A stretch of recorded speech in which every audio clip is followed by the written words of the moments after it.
Okay,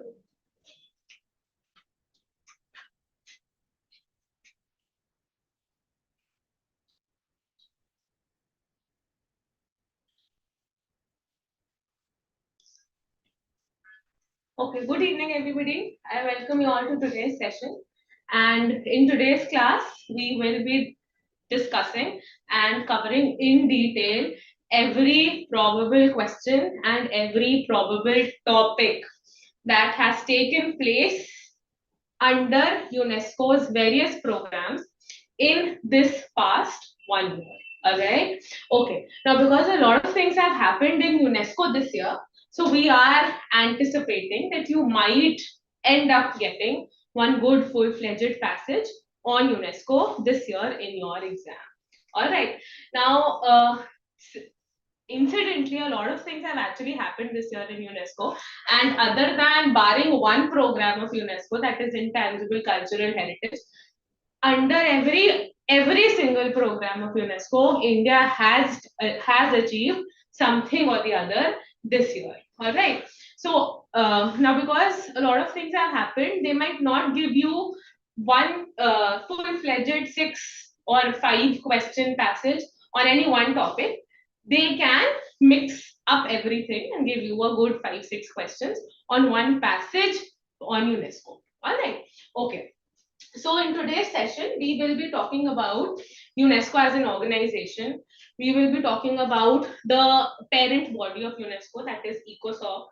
We will be talking about the first current event that happened under UNESCO, the first program that came into news this year, that is Memory of the World program. All right, in April, it was a part of your April current affairs. Then we will move forward to the 44th World Heritage Site that was added from India this year. It was India's 44th, which is Maratha Military Landscapes. Then moving forward, we have 7 new sites which have been added as a part of World Heritage Site tentative list. Also, this very year, India also added her 13th biosphere reserve into UNESCO's MAB program, which has World Network of Biosphere Reserve as its program. So India added a 13th biosphere reserve into that. Then very recently, just 2 days back, Lucknow got added into UNESCO City Creative Cities program as the 9th entry from India, but the second city to be added as part of the gastronomy criteria. Then, other than that, we also have a new head who will probably get elected in the present ongoing conference of UNESCO, which is taking place in Samarkand, Uzbekistan as of now. And he'll be the 11th head of UNESCO. And after that, just one last topic under UNESCO is that UNESCO has this one conference which is known as Mondia Cult. All right. So under this particular conference, UNESCO has also launched a virtual museum of stolen artifacts. All right. So this particular virtual museum of stolen artifacts, firstly, it is first of a kind, and then it has India's entries like the Nataraj sculpture, etc., which has been made a part of this Mondia Cult virtual museum of stolen artifacts. All right. So these are the various things that have happened during this past 1 year with respect to India and UNESCO. All right. Okay. So I will be showing you a comprehensive PowerPoint presentation on everything that has happened in this past 8-9 months, and everything that you need to keep in mind with respect to UNESCO and its various programs, including entries from India. All right. Okay. Before obviously we get into the various programs under which various entries have been incorporated from India, we'll talk about what actually is UNESCO. All right. Now, if you look at your exam pattern has a tendency of asking you full forms. All right. So the first question that you have to keep in mind is the full form of UNESCO and the correct full form of UNESCO. All right. So please keep in mind that UNESCO is abbreviated is an abbreviated version of or form of United Nations Educational, Scientific and Cultural Organization. All right. Now, before we get into the details of what UNESCO is, when was it established, etc., we'll talk a little bit about ECOSOC. All right. Okay, here you all can see ECOSOC. ECOSOC or Economic and Social Council. This is the parent organization under which UNESCO works. All right, and this particular parent organization is the principal organ. All right, it is one of the principal organ of United Nations organization. All right. So this year also United Nations is a probable topic or an important topic, not a probable one, but an important topic because United Nations organization has completed 80 years this year. All right. So United Nations was established on 24th of October 1945. The day United Nations was established, the very day its 6 principal organs were also established. All right. So when we look at the principal organs of the United Nations, ECOSOC is one of the 6 principal organs of United Nations. All right. I will be taking up United Nations also for you all in one of the sessions. But as of now, just keep in mind that ECOSOC is one of the principal organs of United Nations, and it was also established on the same very day of 24th of October 1945. All right. Okay. Another thing about ECOSOC that you have to keep in mind: firstly, established in 1945. Secondly, it is headquartered along with 5 other United Nations principal organs other than ICJ. All right. ICJ is one principal organ which is headquartered in The Hague, Netherlands. This particular ECOSOC and other 5 are headquartered in New York. All right. So again, you need to keep in mind the headquarters. Then coming to the members of ECOSOC, ECOSOC has a total of 54 members. These 54 members are elected for a 3-year term. All right. Now they are elected for a 3-year term, and they are elected from or from amongst and by the 193 members of United Nations General Assembly. All right. So the 193 members of United Nations General Assembly, from amongst these 193 members, these 54 members are chosen, and it is these 193 members who choose these 54 members for a 3-year term. All right. Okay, and from among these 54 members, they also elect a vice president and a president of ECOSOC for one year. And the present president of ECOSOC is Lok Bahadur Thapa from Nepal. All right. This is everything that you need to keep in mind with respect to ECOSOC. So ECOSOC is the parent organization. It is the principal organization of United Nations, and UNESCO works as a specialized agency under ECOSOC. All right. Now, when we talk about the establishment of UNESCO, so you need to keep in mind that UNESCO was founded or established on 16th of November 1945, and the first session of its general conference was held in Paris in December 1946, just 1 year later. And India was also a founding member of UNESCO, although we were back then still a colonized part, but as a part or as one of the British colonies, we did ratify, and we were a founding member of UNESCO. All right.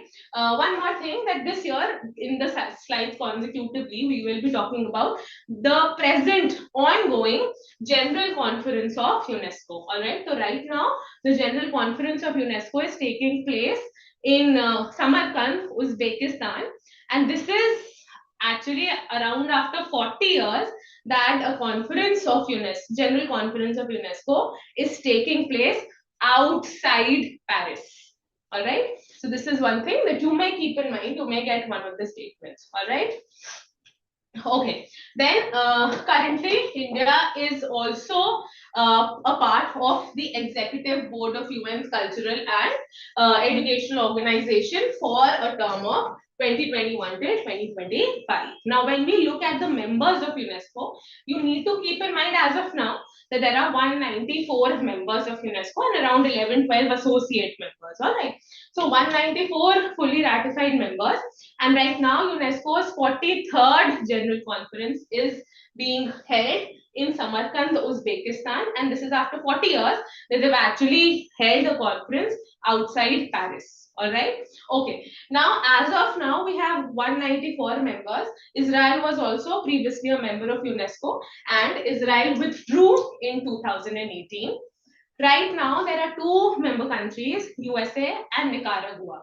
They have submitted their withdrawals to UNESCO that they wish to withdraw from UNESCO. All right. So, as of now, they've just submitted their withdrawals, which will be finally implemented from 31st of December 2026. All right. So, till then, the total members will be considered as 194. When Nicaragua and USA would formally withdraw, then it will be down to 192. All right. Okay. Then coming ahead, we talk about the first current affair from UNESCO that took place this year. Now, UNESCO has a program which is named as Memory of the World Program. The basic idea behind this program is that UNESCO feels that there are innumerable, literally audio, visuals, text, manuscripts, which UNESCO feels is of global significance or importance. All right. And UNESCO feels that at least one copy of such valuable cultural heritage must be preserved with UNESCO, that in case, God forbid, that all the copies are somehow, they somehow just vanish from the surface of the earth, then at least UNESCO has one preserved copy. All right. Now, why is this program important this year for you is two particular literary books, you can say, have been included from India under UNESCO's Memory of the World Program. What are those two books? One is Bharat Muni's Natya Shastra. Bharat Muni's Natya Shastra. Alright, now the name might suggest that it is a book which might be associated with dance, but Natya Shastra is a holistic, inclusive book which talks about in details, including the rules, various forms, etc., with respect to all forms of dance, drama, theatre, basically performing arts. All right. So this is one book that has been included from India this year. The second one that has been included is Bhagavad Gita. All right. So Bhagavad Gita has also been included in UNESCO's Memory of the World program, and Bhagavad Gita is written by Ved Vyas. All right. So these have been the two entries this year, and with the inclusion of these two entries, India's total entry to the program has now number 2 or reached at 14. All right. Along with this, obviously, there were global entries also, and the total number of entries into UNESCO Memory of the World program this year is now 570. All right. So 570 entries totally. All right. So, little background into Memory of the World program. This particular program was launched in 1992. The establishment year is important. What it seeks to do is it seeks to safeguard such rare documents, manuscripts, etc., which it feels is of significant global and universal value. That another thing that you need to keep in mind is that it is updated biannually. Biannually meaning that once in every 2 years.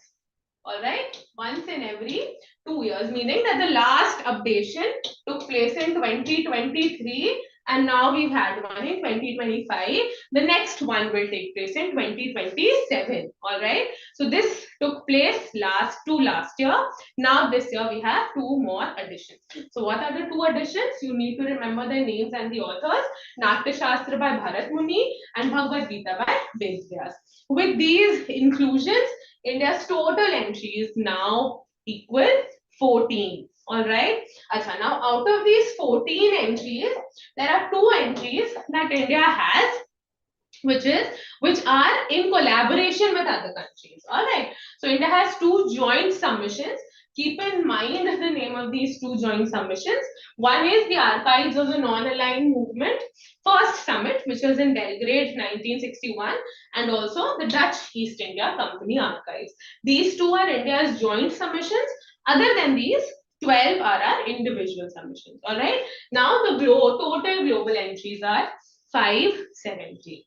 One more thing from this that you have to keep in mind, that this year, along with India's two entries, another entry has been made, which is the 1947 United Nations Human Rights Document. All right, the 1948, the original Human Rights Agreement, which was signed and brought out in Paris, has also been included as one of the documents in memory of the World Program. All right. So you can keep this particular current affair in mind, this inclusion in mind, because UNHRC is important this year, because India has recently, in October itself, got elected into as one of the members of UNHRC for the 7th time consecutively. All right. Okay. Then coming to the next one, which is India's 44th World Heritage Site. So this year in August, India also received its 44th World Heritage Site. So again, World Heritage Site or World Heritage Site, yes, that is also a program under UNESCO. And under this, UNESCO seeks to include in the list of World Heritage Sites certain cultural, natural, or mixed sites, which again UNESCO feels that it is of outstanding universal value. OUV. You might get this as an abbreviation. All right. So please remember, it seeks to include those sites which are of outstanding universal value. And how does UNESCO decide this? UNESCO has around 1 to 10 criteria which are outlined. Out of this, 1 to 6 are for cultural sites, 7 to 10 are for natural sites. If any one of the site meets any one criteria, then it qualifies to become a World Heritage Site. And once you qualify, or any site qualifies to become a World Heritage Site, then significant international collaboration is undertaken for the preservation and protection of that particular site. And other than that, also, it is ensured that such sites, they do not meet any mishap in case of a war, etc. All right. Now, quickly looking into the UNESCO World Heritage Sites, the 44th one.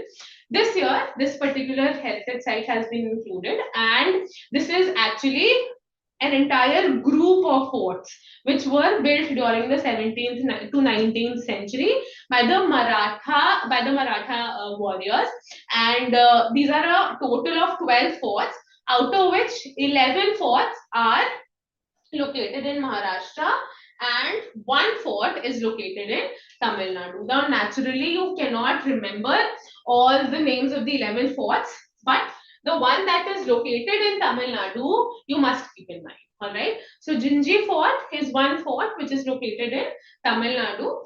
Other than this, the other 11 forts are in Maharashtra. All right. Just one more thing, that here you can see one name, which is Vijayadurg. Vijayadurg is also a fort which is in Maharashtra and a part of the Maratha military landscapes that have been made a part of, which have been included as the 44th World Heritage Site. Now, why is this significant?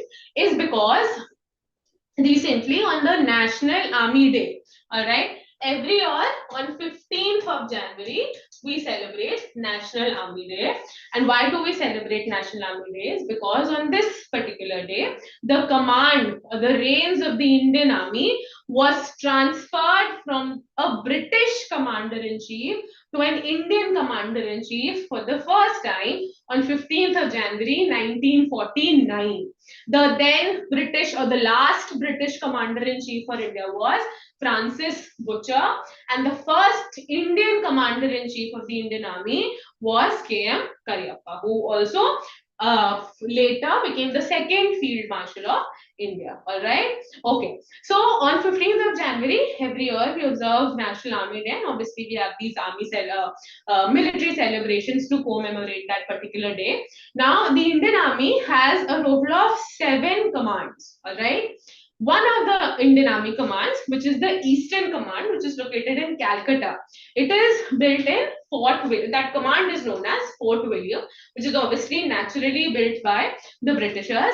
This year, the name of Fort William was changed to Vijayadurg, obviously drawing inspiration from this. All right. So this is one thing that you must keep in mind with respect to this again. All right. Okay. What is the nature of this particular site? It is a cultural site. There are 3 types of sites that are declared under this program. One is a cultural site, one is a natural site, and one is a mixed site. All right. Any site which talks about culture, architecture, etc., forms a cultural site. Which talks about nature, natural site, has a mixture of both. Mixed site. India has only one mixed site, which is Kanchenjunga in Sikkim.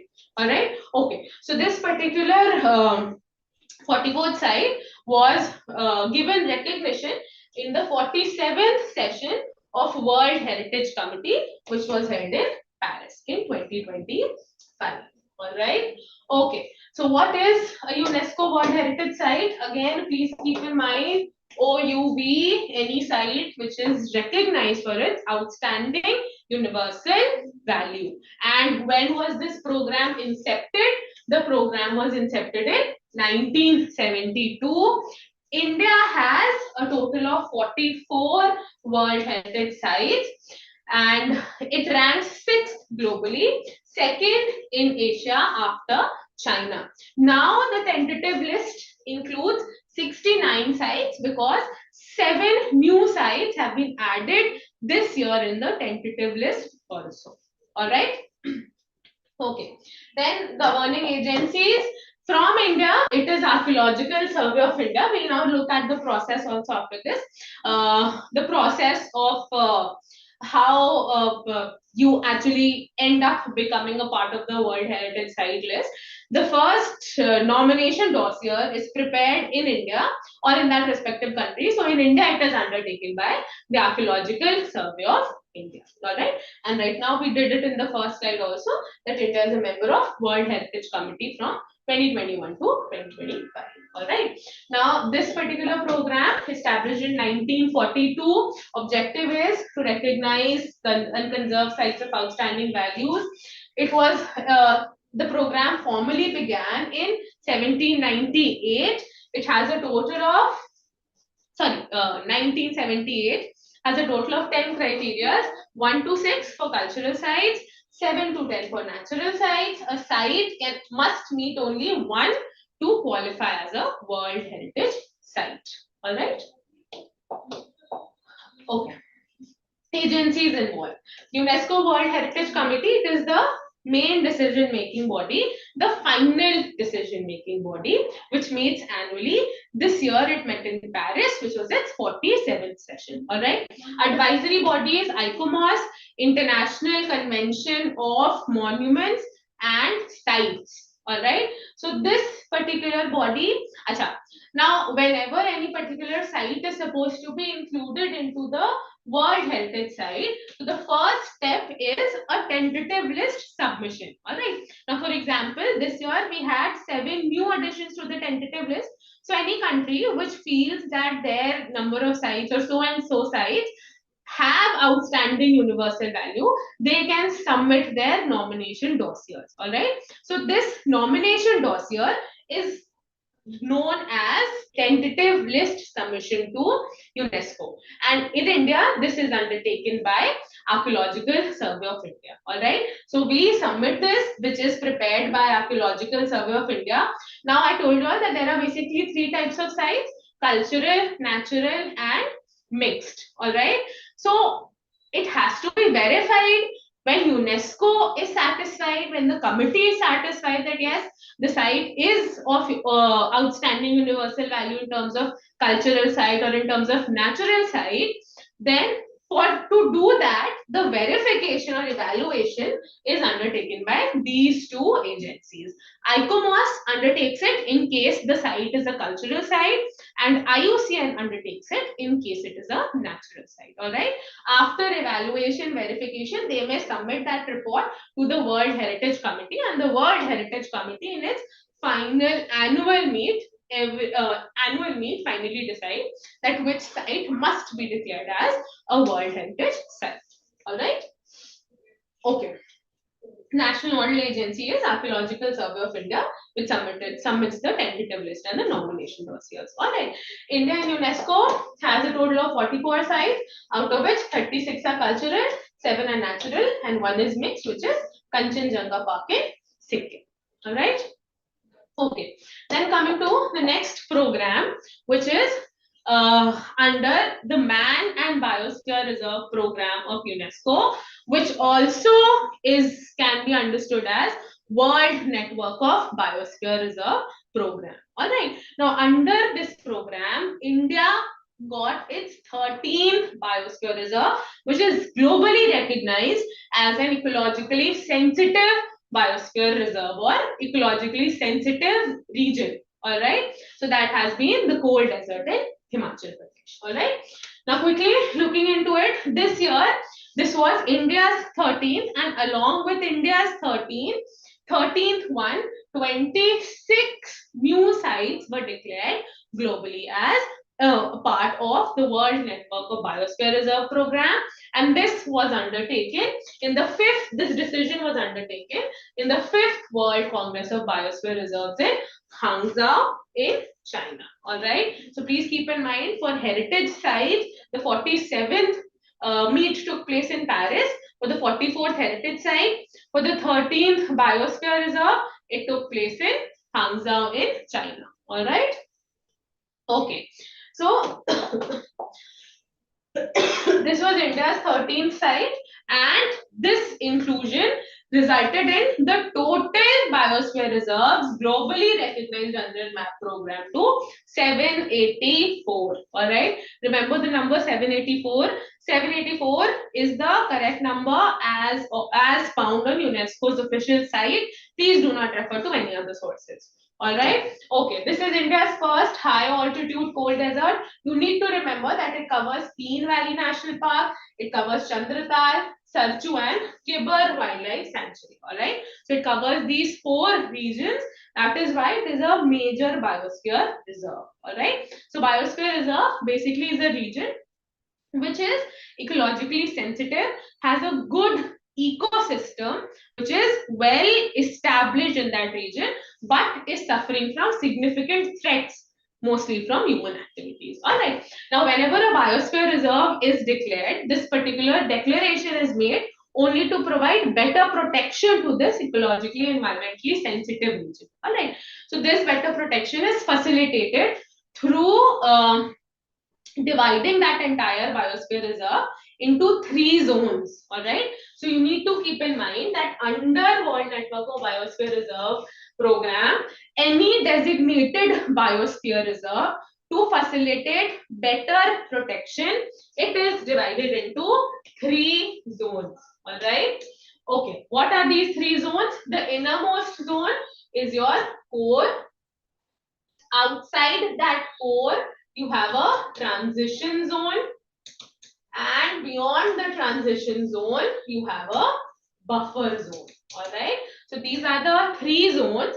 Out of this, when you look at the innermost, which is the core, so it is naturally that part which has to be protected, which has to be conserved, which cannot have any human intervention. All right.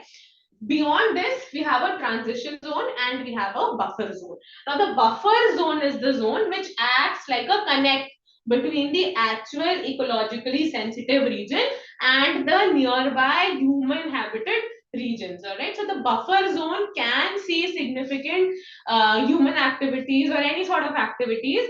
Then in between the buffer and the core zone, we have the transition zone, where the human activities have to sort of end and they can't move beyond the transition zone into the core zone. All right. So these are the 3 zones in which a biosphere reserve is divided to facilitate better protection. All right. Okay. Then with this, India has joined the 13th part of 13. Okay. Now coming to the program, that when was this Man and Biosphere Reserve program launched, or World Network of Biosphere Reserve program launched? It was launched in 1971. You need to remember the year, that's all. Baki, it is obviously a given that it is for better protection of biosphere reserves and establish better sensitive relations between the environment and the humanity. All right. Okay. Now, a lot of you might sometimes get confused that in your NCRTs and elsewhere, you might have read that India has a total of 18 biosphere reserves. And then here I am telling you all that this is the 13th one that has been recently included in the World Network of Biosphere Reserve programs. Now you need to understand that these are two separate programs. All right. We have the World Network of Biosphere Reserve program, which is UNESCO's program, which recognizes biosphere reserves globally. All right. So you all saw that in that particular program, now we have a total of 784 sites which are included. All right. Other than that, India has its own national biosphere reserve program also, where India feels, under which, when India feels that any particular region is ecologically sensitive or maybe is being endangered because of human activities, then India provides its protection on its own, under its own national biosphere reserve program. All right. So World Network of Biosphere Reserve program, India has a total of 13 sites. National Biosphere Reserve program, India has a total of 18 sites. All right. A little into this India's program. It was launched in 1986 and it talks about protection of nationally designated biosphere reserves. This particular program works like a centrally sponsored scheme. All right. It works like a centrally sponsored scheme. When I say a centrally sponsored scheme, so it basically works like a collaboration between the central government and the state governments. All right. And this collaboration is naturally in monetary terms. So when we talk about collaboration between the central government and the state government in terms of a centrally sponsored scheme, they follow a significant monetary or financial sharing ratios. All right. It is different for poorer states and different from certain states which are little well off than these poorer states. All right. So with respect to the northeastern states and Himalayan states in India, the sharing of monetary benefits between the center and the state is 90:10. That is 90% expenditure will be borne by the central government and 10% expenditure will be borne by the state governments. All right. With respect to other states, it is 60:40, 60% expenditure by the central government and 40% expenditure by the state government. Please always keep in mind that the central government is bigger and the state government is a smaller unit of the central government. So the bigger ratio, bigger sharing amount will always be of the central government and the lesser amount will always be of the state governments. All right. And under this, India has a total of 18 biosphere reserves. All right. So here's a map which gives you a basic idea that what are India's various biosphere reserves. So this here, the cold desert, which is here in Himachal Pradesh, this has been declared as the 13th biosphere reserve from India. And other than that, what you have to keep in mind that India's largest biosphere reserve is the Run of Kutch in Gujarat, and the smallest one is Nokrek National Park, or Nokrek Biosphere Reserve in Meghalaya. All right. Chalo. Then 7 new sites have been added into UNESCO's World Heritage Program tentative list. All right. So right now we did the 44th site from India, and this year we have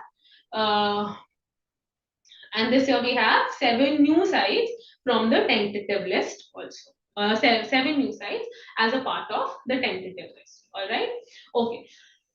So you need to keep in mind the number and you need to keep in mind the names of the new tentative lists. the new tentative sites that have been announced. All right. So 7 new sites have been announced, which have raised the numbers from 62 to 69. Out of these 69 sites, 49 are cultural, 17 are natural, and 3 sites are mixed sites from India. All right. And naturally, the tentative list is a must, is a necessity for the sites to eventually be a part of the World Heritage Network. All right. Okay, these are the 7 new sites which have been declared.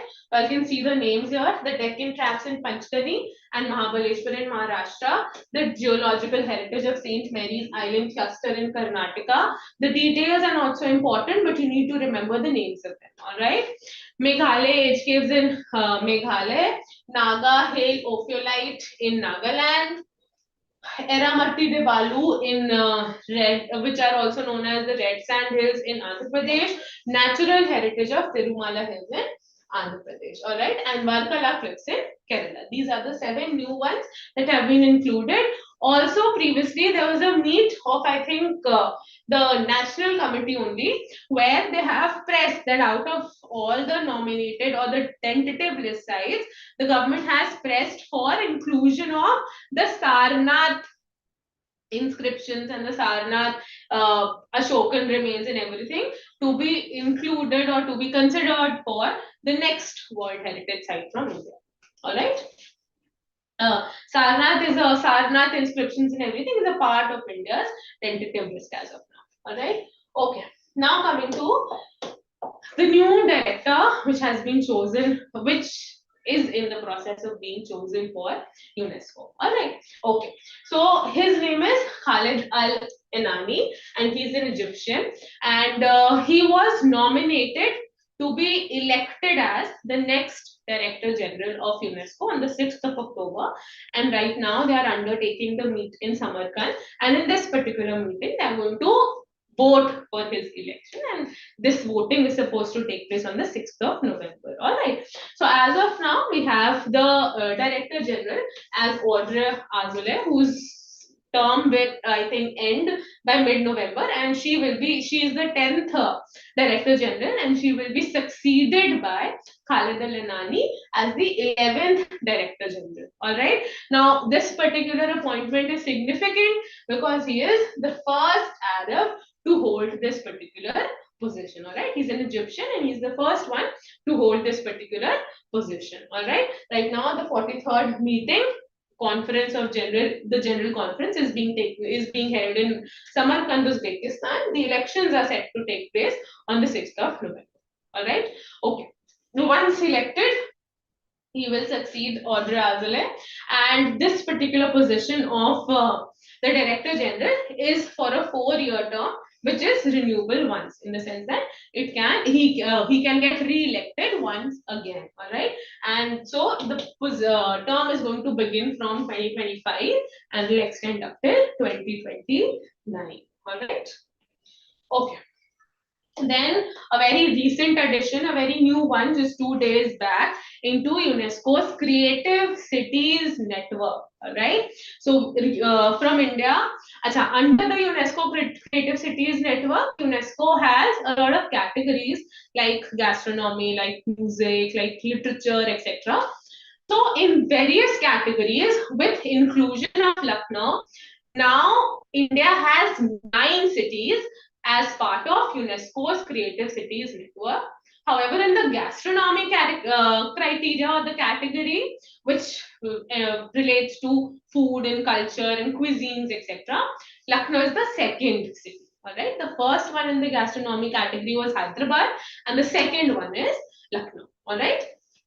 Okay. At the 43rd UNESCO General Meet in Uzbekistan, which is currently taking place, here only they undertook this decision that the creative city for gastronomy should be given to Lucknow. This particular program was established in 2004 just to promote international cooperation amongst cities, to give a major boost to culture, etc. All right. Okay. This particular program, the UNESCO Creative Cities program, it brings together around 350 cities worldwide in 7 creative fields. All right, it has 7 creative fields like gastronomy. Gastronomy basically entails food, cuisines, culture, anything related to eatables. All right, literature, music, film design, crafts and folk arts, and media arts. All right.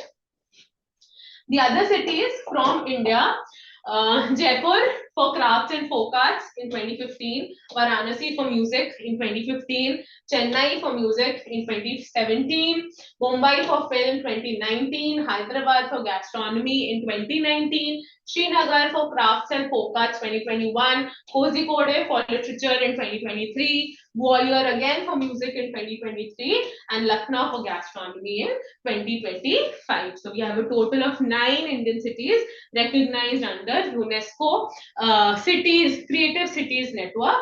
2 in gastronomy. All right. So the first one was Hyderabad, and the second one now is Lucknow. All right. Now, just coming to the last topic from UNESCO that you have to keep in mind is the virtual museum of stolen cultural objects. All right. Now, UNESCO has a conference which is known as Mondia Cult. All right. Here, Mondia Cult, which is basically World Conference on Cultural Policies and Sustainable Developments. And the last conference took place in 2022, and after that we had one in 2025. And in 2025, UNESCO declared that it is going to launch a virtual museum of stolen cultural objects. It was first announced in Mondia Cult 2022, and it was finally finalized in the 2025 conference. All right. So it is a ministerial forum, 194 UNESCO member states, that sets the global cultural agenda, organized by UNESCO, hosted by Spain. All right. Okay. Why is this important? It is important because it showcases around 240 missing objects from 46 countries, obviously using it as a virtual museum. Naturally, it is going to use AI generated 3D models and interactive access. All right. Expected to decrease as items are returned. And as and how these items are returned back to their host countries, the entire 240 missing is going to keep on reducing. All right. From India, we have Nataraj figure of the 9th century, and we also have a Brahma sculpture with 3 faces, which are going to be showcased in this. All right. Okay. This was as far as certain information with respect to UNESCO, and everything that can be anticipated in your exam is important. So, certain other information, I think sir would like to add something. Over to you, sir. You finished? Yeah. You completed and then I'll start. Okay, you can begin. No, so I'll just do the revision. If you're done with everything, I'll Yes. just... Okay. Okay. Okay. Children, sir is just going to give you a good snapshot of everything that we've done today and anything other important things that you need to keep in mind. All right. Yeah, okay. So, hi everyone. I'll just do a quick snapshot of whatever ma'am has taught you. UNESCO becomes a very important subject because this year we added the 44th site to our list of UNESCO World Heritage Sites. Now we have 36 cultural sites in India, and we have 7 uh, natural sites, and we have 1 mixed site, right? Also, what we need to know is that the first site that were selected in India were these 4: Ajanta and Ellora caves, Maharashtra, uh, Agra Fort, and Ajanta Ellora, Agra Fort, and the Red Fort. So these were the 4 sites that were selected in the year 1983. Okay.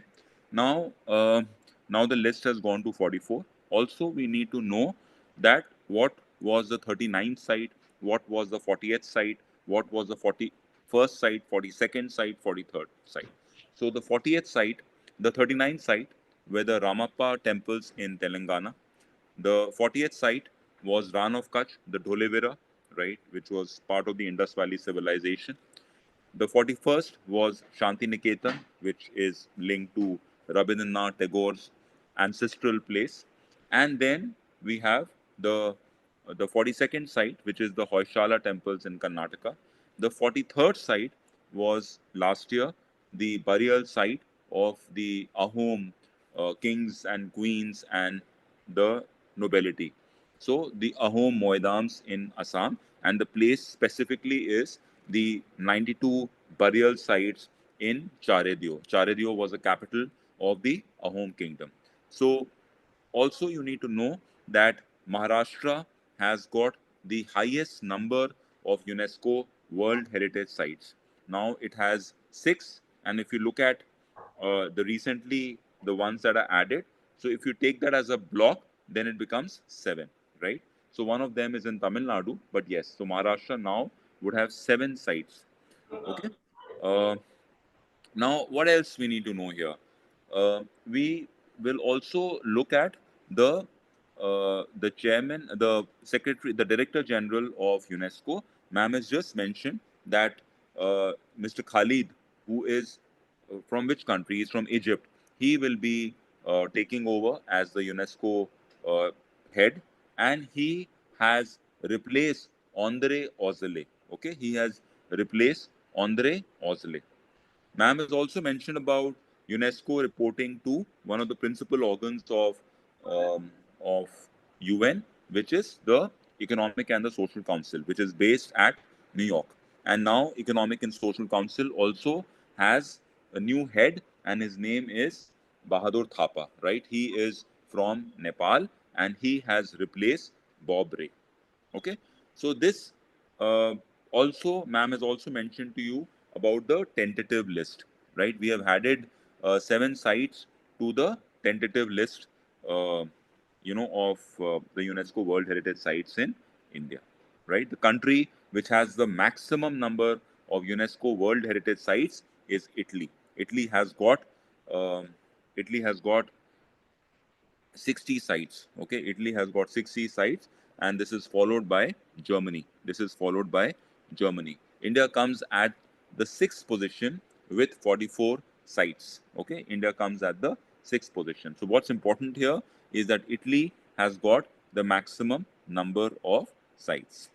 Okay, now as of now, India is a member of the 54 member group, right? And this is the third time that India has got the membership of this particular group. Also remember that the first director or the first director general of UNESCO was Julian Huxley. Okay, Julian Huxley, a Brit, from Britain. She was the first director general of UNESCO. Again, I would repeat the name. It's Julian Huxley. Okay, she was the first secretary, director general of UNESCO. Okay. What else you need to know here is that India's first natural sites. Okay, now we have 7 sites, right? We have 7 sites. India's first natural sites was Kaziranga and Manas National Park in Assam. So these were the first 2 natural sites we selected. We have just one mixed site, which is Kanchenjunga, right? So Kanchenjunga was decided in the year 2016, and India's first natural site that was selected was in the year 1985. Also, if you look at it, the first sites, as I've already mentioned, this was in 1983. So India selected these sites in the year 1983, and India's selection happened at the 7th session of the UNESCO. Okay, this happened at the 7th session of UNESCO. Now, also remember one thing, that when we are looking at the the first meeting of UNESCO, this first meeting took place in the year 1978. So the order is 1978. The first meeting happened, and this happened at their headquarters, which is in Paris. And at and when the first meeting happened, they selected 12 sites. I'm just giving you, this is not very important as far as your CLAT part is concerned, but I'm just giving you a little information here so that you know. So the first meeting happened in the year 1978, and this happened at the UNESCO headquarters, which is in Paris. Okay, and this was in the year 1978. The seventh session, which was in 1983, India added Agra Fort, Agra Fort. I'm sorry, it was not the Red Fort. It is Agra Fort and Taj Mahal. I got it wrong. Agra Fort and Taj Mahal and Ajanta and Ellora. Right. So I stand corrected. Agra, and so there are two from Agra, and the rest, and all of them were cultural sites. Okay. So Ajanta, Ellora, Taj Mahal, and um Agra Fort. Okay, so these were the first four sites that were selected. Okay, so I've given you a basic snapshot of how the selection process is. Also remember that these natural sites, the natural sites, are selected by IUCN and the World Heritage Site Committee. So IUCN is the principal body. Um, IUCN is a principal body which decides about the cultural sites, right? Similarly, for the cultural site, it is the Institute of Monument and uh, Sites. Okay, I think yeah, it's called the Institute of Monuments and Site, which decides upon the cultural sites here. Okay, so you should just know this bit, that which organization is responsible for what. Okay, ma'am, it also mentioned about the recent exit. Okay, so in this, I mean, during this year, two of them exited, right? The World Press Freedom Day, UNESCO awards the Guillermo Cano Prize, and this time it went to Nicaraguan.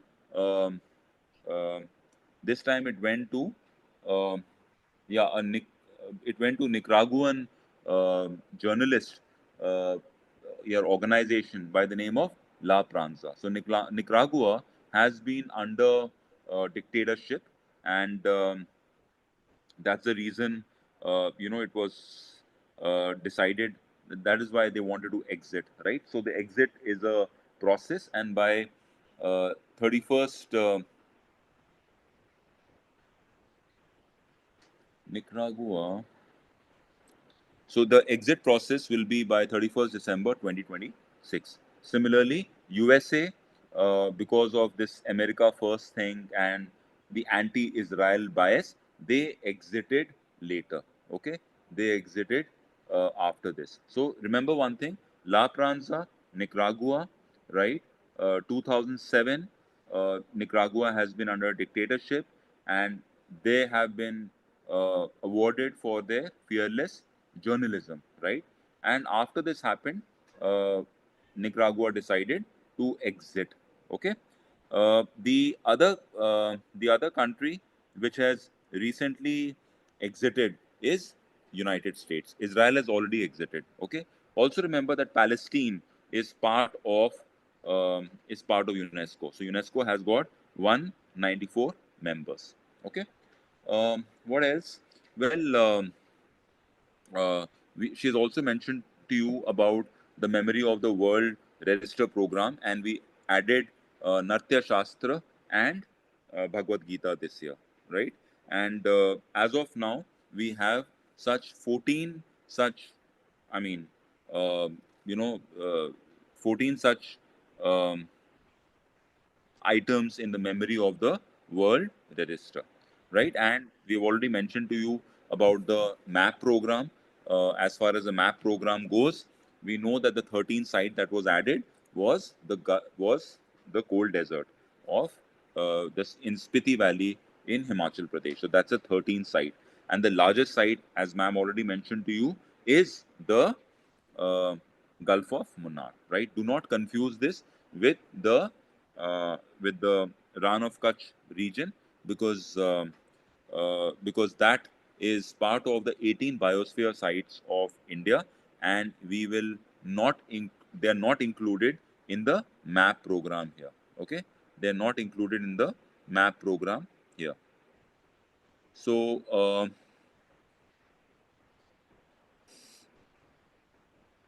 yeah, so that's about it, and uh,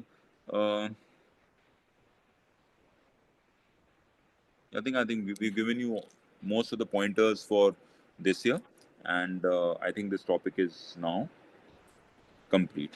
Okay, so thank you very much, guys, for attending this session. Ananya, if you would like to add some points, then please add it and close the session.